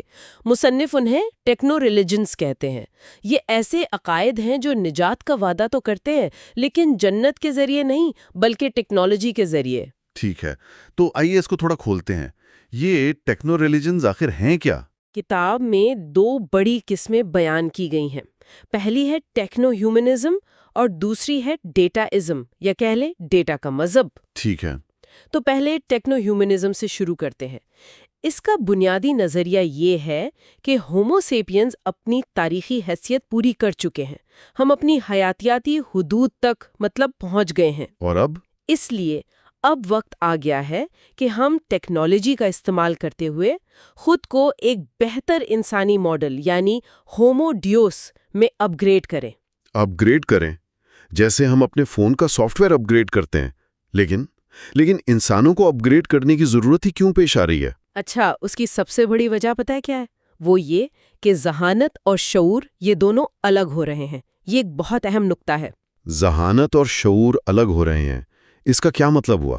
اسے یوں سمجھیں کہ آپ کا جی پی ایس آپ سے زیادہ راستے جانتا ہے، یعنی وہ زیادہ ذہین ہے، لیکن اسے ٹریفک میں پھنس کر غصہ یا پریشانی محسوس نہیں ہوتی، مطلب اس میں شعور نہیں ہے۔ صحیح۔ اب اسی اصول کو ہر شعبے میں لاگو کرنے کا تصور کریں۔ ایک ڈاکٹر جو بیماری کی تشخیص تو بہترین کرے، لیکن مریض کا درد محسوس نہ کر سکے۔ ٹیکنو ہیومنزم کہتا ہے کہ اگر ہم نے اپنے ذہن کو اپ گریڈ نہ کیا تو ہم ان غیر شعوری لیکن انتہائی ذہین الگوریدمز کے سامنے بے بس ہو جائیں گے۔ یہ ذہانت اور شعور کا الگ ہونا واقعی ایک گہری بات ہے، لیکن جب ہم شعور کی بات کرتے ہیں تو کیا ہم اسے پوری طرح سمجھتے بھی ہیں؟ یہی تو اصل مسئلہ ہے۔ ہراری شعور کا سمندر کا تصور پیش کرتے ہیں۔ وہ کہتے ہیں کہ ہمارا جو شعوری تجربہ ہے وہ ذہنی حالتوں کے ایک بہت بڑے سمندر میں ایک چھوٹے سے جزیرے کی طرح ہے۔ ایک جزیرے کی طرح؟ جی، ہم صرف ایک محدود حصہ ہی محسوس کر پاتے ہیں، بالکل اسی طرح جیسے ہم روشنی کے اسپیکٹرم کا صرف ایک چھوٹا سا حصہ دیکھ سکتے ہیں یا آواز کی تمام فریکوینسیز نہیں سن سکتے۔ اس کی کوئی مثال دے سکتی ہیں آپ؟ جی، کتاب میں فلسفی تھامس نیگل کا ایک مشہور سوال دہرایا گیا ہے، چمگادڑ ہونا کیسا لگتا ہے؟ چمگادڑ ہونا کیسا لگتا ہے؟ ہاں، ہم چمگادڑ کے جسم، اس کے نیورونز اور اس کے ایکولوکیشن سسٹم کے بارے میں سب کچھ جان سکتے ہیں، اس پر الگوریدم لکھ سکتے ہیں، لیکن ہم کبھی نہیں جان سکتے کہ چمگادڑ ہونے کا اندرونی احساس کیسا ہوتا ہے۔ یہ اس کے شعور کا حصہ ہے جو ہمارے لیے ناقابل رسائی ہے۔ اور کیا یہ صرف دوسرے جانداروں تک محدود ہے یا انسانوں کے اندر بھی ایسی مثالیں ہیں؟ انسانوں میں بھی ہیں۔ کتاب میں ذکر ہے کہ قدیم انسان سونگھنے کی حس کا بہت زیادہ استعمال کرتے تھے۔ وہ خوف، ہمت یا جنسی کشش جیسی کیفیتوں کو سونگھ سکتے تھے۔ واقعی؟ جی، ان کے لیے دنیا بو کی ایک پیچیدہ ٹیپسٹری تھی۔ جیسے جیسے معاشرے بڑے اور پیچیدہ ہوتے گئے، زبان اور بصارت زیادہ اہم ہو گئیں اور سونگھنے کی حس کمزور پڑ گئی۔ اچھا، دماغ کے جو حصے سونگھنے کے لیے استعمال ہوتے تھے انہیں ریاضی اور تحریر جیسے کاموں کے لیے ری روٹ کر دیا گیا۔ ہم نے ایک پورا شعوری تجربہ کھو دیا اور ہمیں اس کا احساس تک نہیں ہے نا؟ بالکل۔ تو اس کا مطلب یہ ہوا کہ مستقبل میں جو انسانی اپ گریڈز ہوں گے وہ بھی شاید ہماری کسی ایک صلاحیت کو بڑھاتے ہوئے کسی دوسری کو کم کر دیں۔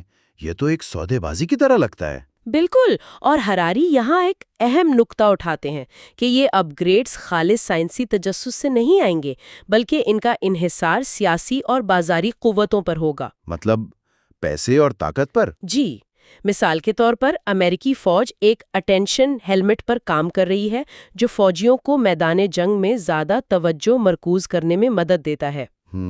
یہ ہیلمٹ شاید آپ کی ہمدردی اور شکوک و شبہات کو برداشت کرنے کی صلاحیت کو کم کر دے، کیونکہ ایک سپاہی کے لیے میدان جنگ میں یہ چیزیں نقصان دہ ہو سکتی ہیں۔ تو آپ ایک بہتر سپاہی تو بن جائیں گے، لیکن کیا آپ ایک بہتر انسان رہیں گے؟ رکیں ایک منٹ، یہ تو بہت گہری بات ہے۔ مطلب اگر ٹیکنالوجی ہمیں یہ طاقت دے دے کہ ہم اپنی خواہشات کو بھی منتخب کر سکیں تو پھر آزادی کا کیا مطلب رہ جائے گا؟ یہی تو سوال ہے۔ ہیومنزم کی تو پوری بنیاد ہی اس پر ہے کہ ہماری خواہشات اور احساسات ہی معنی کا سر چشمہ ہے۔ اگر خواہشات خود ایک پروڈکٹ بن جائے جسے ہم آن لائن شاپنگ کی طرح منتخب کر سکتے ہیں تو ہیومنزم کی پوری عمارت ہی گر جائے گی۔ آپ نے بالکل صحیح پکڑا۔ یہی ہیومنزم کا سب سے بڑا بحران ہے۔ اگر معنی کا سرچشمہ انسانی خواہشات ہیں اور خواہشات خود ایک انجینئرڈ پروڈکٹ بن جائیں تو پھر معنی کہاں سے آئے گا؟ یہ ایک بہت خلا پہلا کر دیتا ہے۔ یہ تو بہت بڑا خلا ہے۔ اگر ہماری خواہشات ہی معنی نہیں رکھتی تو پھر بچتا کیا ہے؟ تو کیا ہراری کوئی متبادل پیش کرتے ہیں؟ کیا کوئی اور نظریہ اس خلا کو پر کرنے کے لیے سامنے آ رہا ہے؟ جی بالکل، اور یہی خلا ایک نئے اور ٹیکنو ہیومنزم سے بھی زیادہ انتہا پسند نظریے کو جنم دیتا ہے، جسے کتاب ڈیٹا ازم کہتی ہے۔ ڈیٹائزم؟ جی، یہ نظریہ کہتا ہے کہ اگر انسان معنی کا مرکز نہیں ہے تو پھر ڈیٹا ہے۔ ڈیٹا؟ ایک منٹ، ڈیٹا سے کیا مطلب؟ یعنی نمبرز اور معلومات؟ یہ کیسے معنی کا سرچشمہ بن سکتا ہے؟ دیکھیے، ڈیٹا ازم کے مطابق پوری کائنات ہی ڈیٹا کے بہاؤ پر مشتمل ہے، اور کسی بھی چیز یا مظہر کی قدر کا تعین ڈیٹا پروسیسنگ میں اس کے کردار سے ہوتا ہے۔ یعنی یہ خدا یا انسان کی نہیں بلکہ ڈیٹا کی پوجا کرتا ہے۔ بالکل، اس کا ماننا ہے کہ ہر چیز کو ڈیٹا میں تبدیل کیا جا سکتا ہے اور کیا جانا چاہیے۔ یہ نظریہ آیا کہاں سے؟ یہ تو بالکل سائنس فکشن لگتا ہے۔ اس کی ابتدا دو بڑی سائنسی لہروں کے سنگم سے ہوئی ہے۔ ایک طرف تو ڈارون کے بعد حیاتیات ہے، جو کہتی ہے کہ تمام جاندار بشمول انسان محض بائیو کیمیکل الگوریدمز ہیں۔ صحیح۔ اور دوسری طرف ایلن ٹیورنگ کے بعد کمپیوٹر سائنس ہے، جو الیکٹرانک الگوریدمز بناتی ہے۔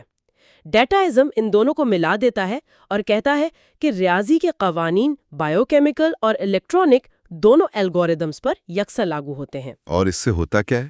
اس سے یہ ہوتا ہے کہ یہ نظریہ جانوروں اور مشینوں کے درمیان کی دیوار کو مکمل طور پر گرا دیتا ہے۔ الگورتھم کا لفظ بار بار آ رہا ہے، کیا ہم اسے ذرا آسان لفظوں میں سمجھا سکتے ہیں؟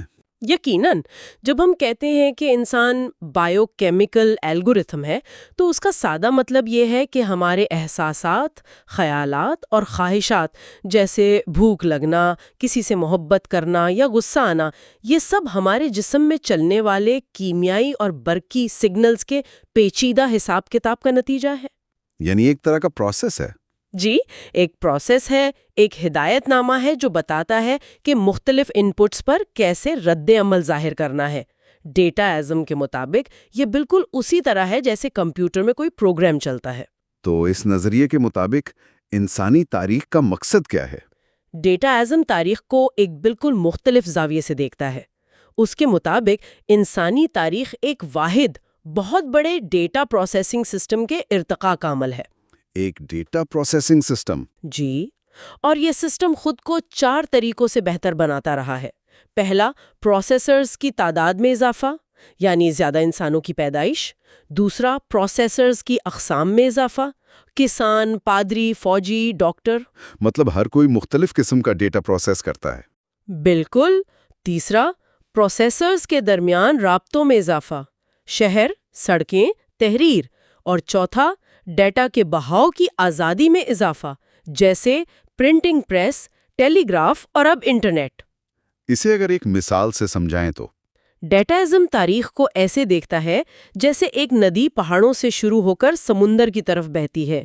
راستے میں دوسری ندیاں اس میں شامل ہوتی ہیں اور اس کا بہاؤ تیز اور بڑا ہوتا جاتا ہے۔ انسانی تاریخ بھی اسی طرح ہے۔ لوگ، شہر، سلطنتیں اور ٹیکنالوجیز مل کر ڈیٹا کے بہاؤ کو بڑا اور تیز کرتی رہی ہیں۔ اور اس کا آخری مقصد کیا ہے؟ آخری مقصد ایک عالمی انٹرنیٹ آف آل تھنگز کا سمندر بنانا ہے۔ اور اس انٹرنیٹ آف آل تھنگز کے بعد کیا ہوگا؟ کتاب کے مطابق جب یہ کائناتی ڈیٹا پروسیسنگ سسٹم بن جائے گا اور ہر چیز اس سے جڑ جائے گی تو شاید ہومو سیپینز کی ضرورت باقی نہ رہے۔ سسٹم خود ہی سب کو سنبھال لے گا اور انسان اس میں غیر متعلق ہو جائیں گے۔ یہ تو ایک مکمل عقیدے کی طرح لگتا ہے۔ کیا اس کے اپنے کوئی اصول یا احکامات بھی ہیں؟ جی بالکل۔ اس کی سب سے بڑی قدر ہے انفارمیشن کا بہاؤ۔ اس کے 2 اہم احکامات ہیں۔ کون سے؟ پہلا، زیادہ سے زیادہ معلومات پیدا کرو، زیادہ سے زیادہ معلومات استعمال کرو اور اس طرح ڈیٹا کے بہاؤ کو بڑھاؤ۔ اور دوسرا ہر چیز کو سسٹم سے جوڑو، یہاں تک کہ ان کو بھی جو جڑنا نہیں چاہتے۔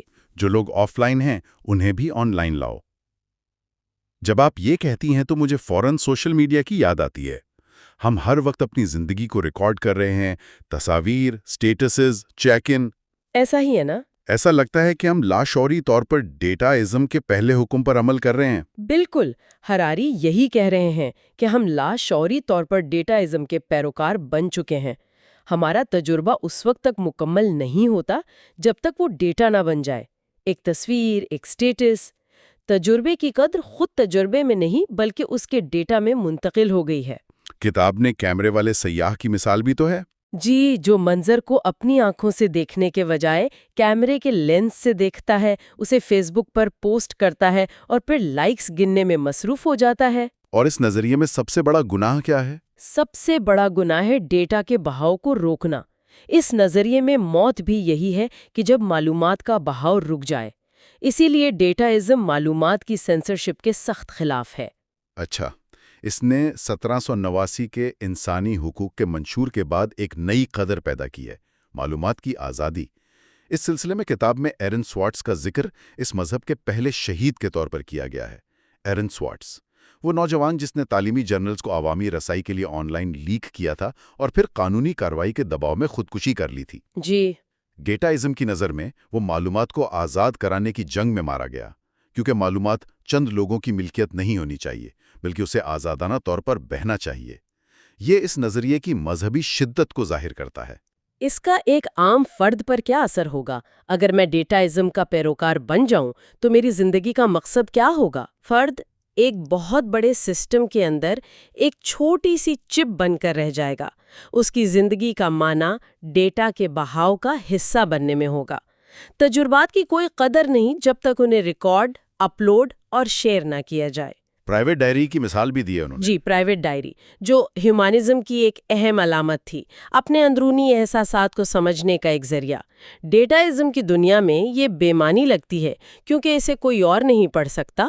یہ سسٹم میں ڈیٹا کا اضافہ نہیں کرتی۔ لیکن کیا یہ نظریہ انسانی تجربے کی پیچیدگی کو کچھ زیادہ ہی سادہ نہیں بنا دیتا؟ محبت، فن یا انصاف جیسی چیزوں کو صرف ڈیٹا کے بہاؤ کے طور پر دیکھنا عجیب نہیں لگتا؟ کیا اس میں کچھ بہت اہم غم نہیں ہو جاتا؟ یہ ڈیٹا ازم پر سب سے بڑا اعتراض ہے، اور ہراری خود بھی یہ سوال اٹھاتے ہیں۔ ڈیٹا ازم کے کٹر پیروکاروں کے مطابق انسانی تجربے کی اپنی کوئی ذاتی قدر نہیں ہے، یہ صرف ایک پرانا بائیو کیمیکل الگوریدم ہے۔ پرانا الگوریدم؟ جی، اگر کوئی بہتر الیکٹرانک الگوریدم آ جائے جو وہی کام زیادہ مؤثر طریقے سے کر سکے تو انسانی تجربہ بیکار اور فرسودہ ہو جائے گا۔ یہ سوچ انسان مرکز دنیا سے ڈیٹا مرکز دنیا کی طرف ایک بہت بڑی انقلابی تبدیلی ہے۔ عملی طور پر یہ تبدیلی کیسے نظر آئے گی؟ میرا مطلب ہے روزمرہ کی زندگی میں فیصلے کون کرے گا؟ اتھارٹی کی منتقلی کچھ اس طرح ہوگی۔ قدیم بابل کے لوگ ستاروں سے رہنمائی لیتے تھے، قرون وسطیٰ کے لوگ مذہبی صحیفوں سے۔ پچھلی چند صدیوں سے ہیومنزم نے ہمیں سکھایا کہ اپنے احساسات اور دل کی سنو۔ صحیح۔ اب ڈیٹا ازم کہتا ہے الگوریدم کی سنو، وہ تمہارے احساسات کو تم سے بہتر جانتے ہیں۔ جب آپ الگوریدم کی بات کرتی ہیں تو مجھے فوراً نیٹ فلکس اور اسپوٹیفائی کی یاد آتی ہے۔ وہ جس طرح مجھے نئی فلمیں یا گانے تجویز کرتے ہیں، کبھی کبھی واقعی لگتا ہے کہ وہ مجھ سے بہتر جانتے ہیں۔ بالکل۔ کیا یہ اسی بڑی تبدیلی کا ایک چھوٹا سا نمونہ ہے؟ یہ بالکل اسی کا نمونہ ہے۔ ابھی یہ سفارشات تک محدود ہے، لیکن تصور کریں جب یہی الگوریدم آپ کو بتائے کہ کس سے شادی کرنی ہے، کون سا کریئر منتخب کرنا ہے یا کس سیاسی امیدوار کو ووٹ دینا ہے۔ کیونکہ اس کے پاس میرا اتنا ڈیٹا ہے۔ آپ کا اور لاکھوں دوسرے لوگوں کا اتنا ڈیٹا ہے کہ وہ آپ کے بائیو کیمیکل الگوریدم کو آپ سے بہتر سمجھتا ہے۔ تو آج ہم نے مستقبل کے دو بڑے اور بالکل مختلف راستوں پر بات کی۔ ایک ہے ٹیکنو ہیومنزم، جو انسانوں کو اپ گریڈ کر کے ہومو ڈیوز بنانا چاہتا ہے، اور دوسرا ہے ڈیٹا ازم، جو انسان مرکز دنیا کو ڈیٹا مرکز دنیا سے بدل دینا چاہتا ہے، جس میں انسان شاید غیر متعلق ہی ہو جائیں۔ بالکل، اور یہ کتاب ہمیں کچھ بہت اہم اور پریشان کن سوالات کے ساتھ چھوڑ جاتی ہے۔ کیا زندگی واقعی صرف ڈیٹا پروسیسنگ ہے؟ ذہانت زیادہ قیمتی ہے یا شعور؟ اور سب سے بڑا سوال، جب غیر شعوری مگر انتہائی ذہین الگوریدم ہمیں ہم سے بہتر جاننے لگیں گے تو معاشرے، سیاست اور ہماری روزمرہ کی زندگی کا کیا بنے گا؟ یہ 21ویں صدی کی سیاست، معیشت اور ہماری ذاتی زندگیوں کی تشکیل کریں گے۔ کتاب کے آخر میں ایک بہت ہی چونکا دینے والا خیال پیش کیا گیا ہے کہ شاید پوری انسانیت اپنے تمام تر خوابوں، جنگوں اور فن پاروں کے ساتھ کائناتی ڈیٹا کے بہاؤ میں صرف ایک چھوٹی سی لہر بن کر رہ جائے گی۔ اس خیال پر سوچنا ہی انسان کو ہلا کر رکھ دیتا ہے۔ یقیناً، اور ان تمام اپ گریڈز اور تبدیلیوں کے بعد جو نیا انسان ابھرے گا وہ کیسا ہوگا؟ اگلے حصے میں ہم اسی مستقبل کے انسان ہومو ڈیوس پر تفصیل سے بات کریں گے۔ بائیو پلس کی اس خصوصی سیریز کے آخری حصے میں خوش آمدید۔ ہم نے اس سفر میں انسانی ارتقاء کے ماضی اور حال پہ بات کی، لیکن آج ہم مستقبل کی طرف دیکھ رہے ہیں۔ اور اس کے لیے ہم یووال نو ہراری کی کتاب ہومو ڈیوس کا سہارا لے رہے ہیں۔ جی، کتاب کا مرکزی خیال یہ ہے کہ جب انسان بھوک، وبا اور جنگ جیسے پرانے دشمنوں پر قابو پا رہا ہے تو اب وہ آگے کیا کرے گا؟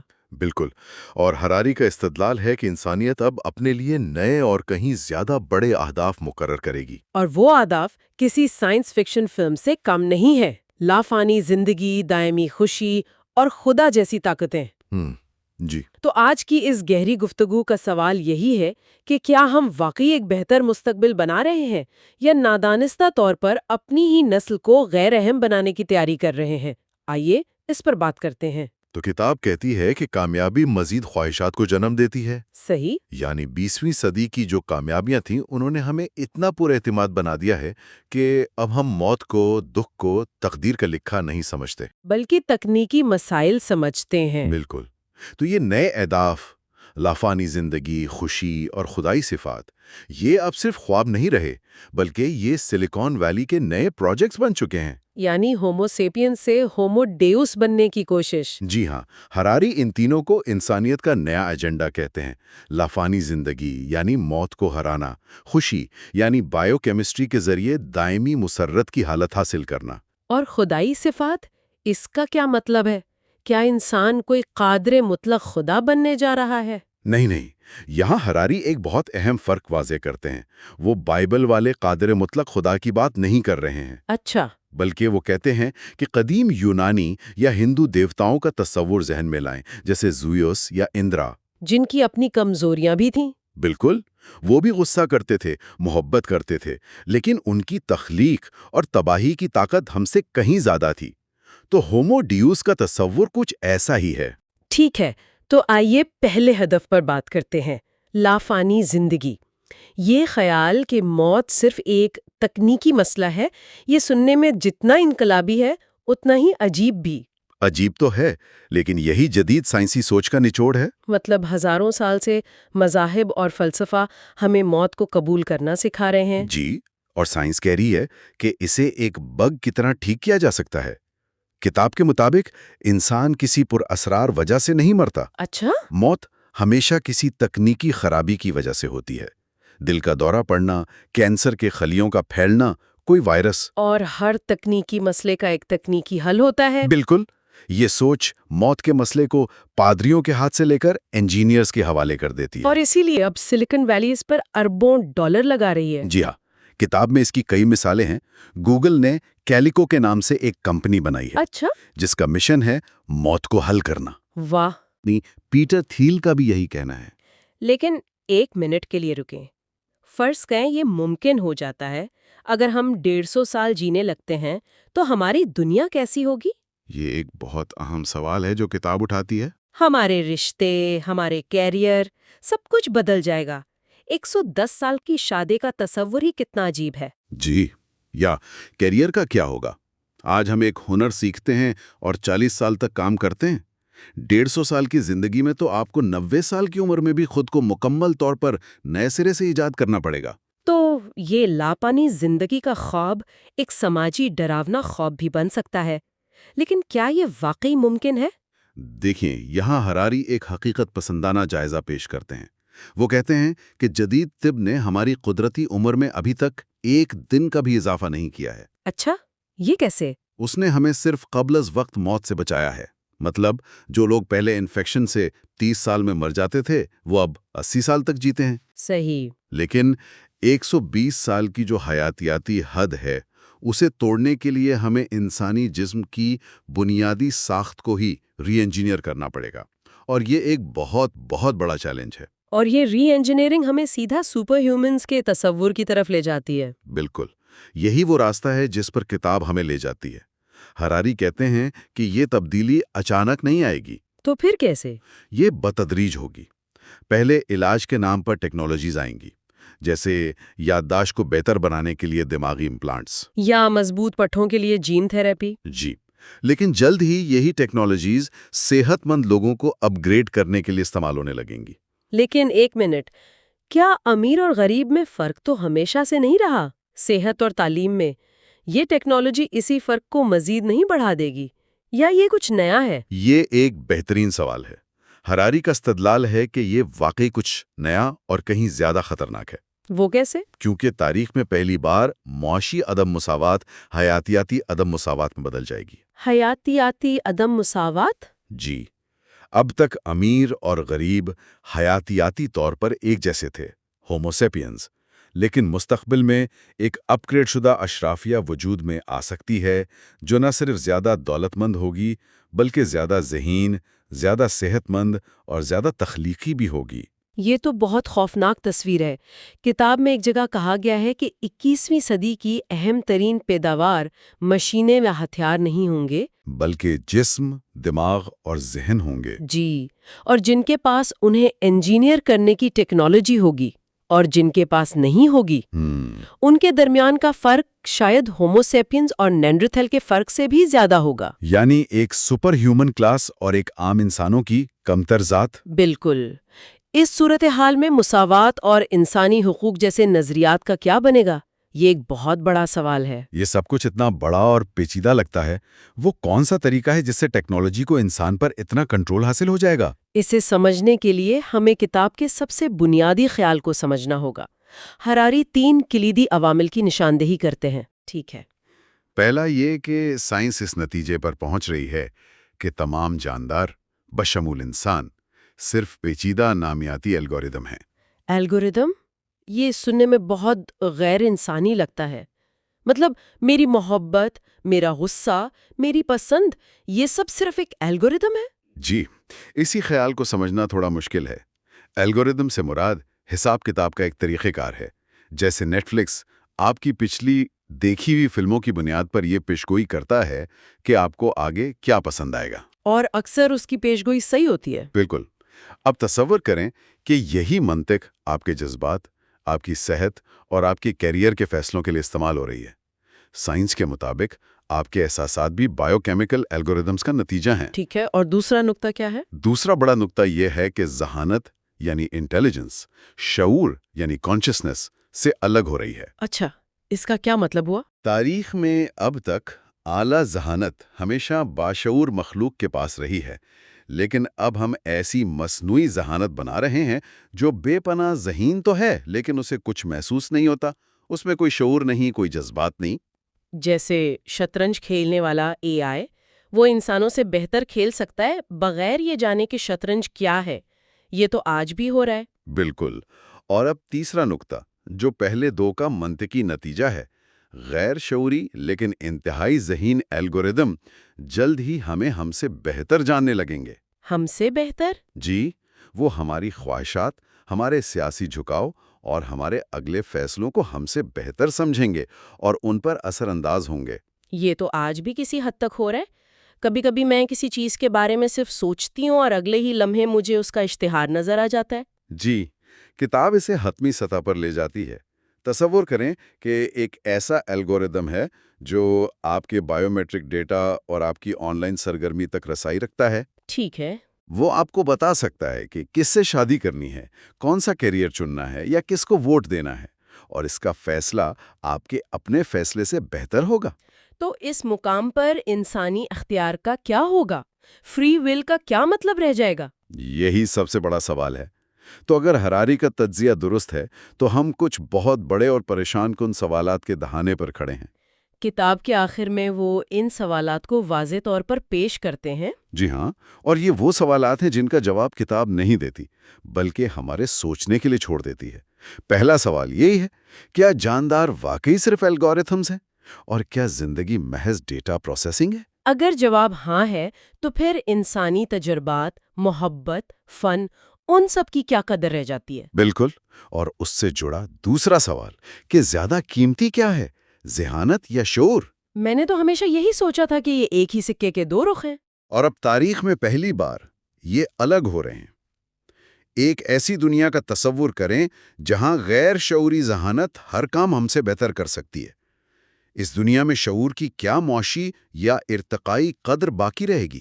کیا باشعور انسان غیر ضروری ہو جائیں گے؟ شاید، جو ہمیں آخری اور سب سے عملی سوال کی طرف لاتا ہے۔ جب غیر شعوری مگر انتہائی ذہین الگوریدم ہمیں ہم سے بہتر جاننے لگیں گے تو معاشرے، سیاست اور ہماری روزمرہ کی زندگی کا کیا بنے گا؟ صحیح۔ جب ایک بیرونی سسٹم آپ کے جذبات اور فیصلوں کی نہ صرف پیشگوئی کر سکتا ہے بلکہ انہیں مینیپولیٹ بھی کر سکتا ہے، تو کیا آپ کا اگلا فیصلہ واقعی آپ کا ہے؟ یا سسٹم نے آپ کو اس کی طرف دھکیلا ہے؟ بالکل، جب گوگل یا کوئی مستقبل کی اے آئی آپ کو آپ سے بہتر جانتی ہو تو کیا آپ اپنی زندگی کے اہم فیصلے اس کے سپرد کر دیں گے؟ ہراری کے مطابق انسانیت اسی دوراہے پر کھڑی ہے۔ تو آج کی اس گفتگو میں ہم نے دیکھا کہ کس طرح انسانیت ہومو ڈیوس بننے کی راہ پر گامزن ہے، کس طرح بائیو انجینئرنگ ایک حیاتیاتی ذات پات کا نظام بنا سکتی ہے، اور کس طرح الگوریدم انسانی اختیار کو چیلنج کر رہے ہیں۔ یہ ایک ایسا مستقبل ہے جو امکانات اور خطرات دونوں سے بھرا ہوا ہے۔ یہاں یہ یاد رکھنا بہت ضروری ہے کہ یہ کوئی حتمی پیشن گوئی نہیں ہے۔ جی ہاں، ہراری کوئی نبی نہیں ہے، وہ ایک مورخ ہیں جو موجودہ رجحانات کو ان کے منطقی انجام تک لے جا کر ہمیں ممکنہ مستقبل کی ایک جھلک دکھا رہے ہیں۔ ان کا مقصد ہمیں ڈرانا نہیں بلکہ ہمیں ان امکانات سے آگاہ کرنا ہے تاکہ ہم سوچیں اور باخبر فیصلے کر سکیں۔ بالکل۔ اور اسی کے ساتھ ہماری یہ سیریز اپنے اختتام کو پہنچتی ہے۔ ہم نے انسان کی ابتدا سے لے کر اس کے ممکنہ دیوتا بننے تک کے سفر کا جائزہ لیا۔ یہ ایک ایسا سفر ہے جو جوابات سے زیادہ سوالات پیدا کرتا ہے۔ شاید سب سے بڑا سوال یہی ہے کہ ہم کیا بننا چاہتے ہیں؟ کیونکہ پہلی بار ہمارے پاس اس سوال کا جواب دینے کی ٹیکنالوجی موجود ہوگی۔ جی۔ تو جاتے جاتے ہراری کی کتاب ہمیں اس حتمی سوچ کے ساتھ چھوڑ جاتی ہے۔ یہ بحث ٹیکنالوجی کے مستقبل کے بارے میں اتنی نہیں ہے جتنی کہ اس بارے میں ہے کہ انسان ہونے کا مطلب کیا ہے۔ جیسے جیسے ہم خود کو اپ گریڈ کرنے کی دوڑ میں آگے بڑھ رہے ہیں، ہمیں یہ بھی سوچنا ہوگا کہ ہم اپنی انسانیت کے کون سے حصے پیچھے چھوڑنے کو تیار ہیں۔ بائیو پلس کے ساتھ جڑے رہیں سائنس اور مستقبل کو سمجھنے کے لیے۔